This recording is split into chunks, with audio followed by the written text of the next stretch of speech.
Hello అండి. Mutton లంగ్స్‌తో curry చేస్తారని చాలామందికి తెలియకపోవచ్చు.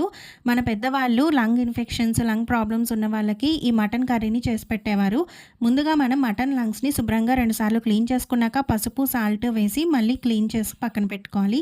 కర్రీ కోసం స్టవ్ పైన పాన్ పెట్టుకొని ఆయిల్ హీట్ అయ్యాక ఆనియన్స్, పచ్చిమిర్చి, కరివేపాకు, కొంచెం సాల్ట్, పసుపు వేసి ఆనియన్స్ మగ్గాక అల్లం వెల్లుల్లి పేస్ట్ వేసి అది కూడా మగ్గిన తర్వాత కారం, గరం మసాలా, కొంచెం పెప్పర్ పౌడర్, ధనియాలు, జీలకర్ర పొడి ఇవన్నీ వేసి మటన్ లంగ్స్‌ని కూడా వేసేసి టోటల్‌గా మిక్స్ చేసేసుకోండి. మళ్ళీ కొంచెం సాల్ట్, కారాన్ని అడ్జస్ట్ చేసుకున్నాక మూత పెట్టి 2 నిమిషాలు మగ్గించుకున్నాక మూత తీసేసి మొత్తంగా మిక్స్ చేసేసుకొని సరిపడా వాటర్‌ని యాడ్ చేసుకొని ఒక 10 నిమిషాల పాటు హై ఫ్లేమ్‌లో మరిగించేసుకున్నాక మళ్ళీ మూత పెట్టేసి దగ్గర పడేంత వరకు మగ్గించుకొని ఫైనల్‌గా కొత్తిమీరని కూడా వేసేసుకొని సర్వ్ చేసేసుకోవడమే. చాలా బావుంటుంది అండ్ హెల్త్‌కి కూడా చాలా మంచిది. వియర్డ్ స్మెల్ అది ఏమీ ఉండదండి. తప్పకుండా ట్రై చేయండి. బాయ్.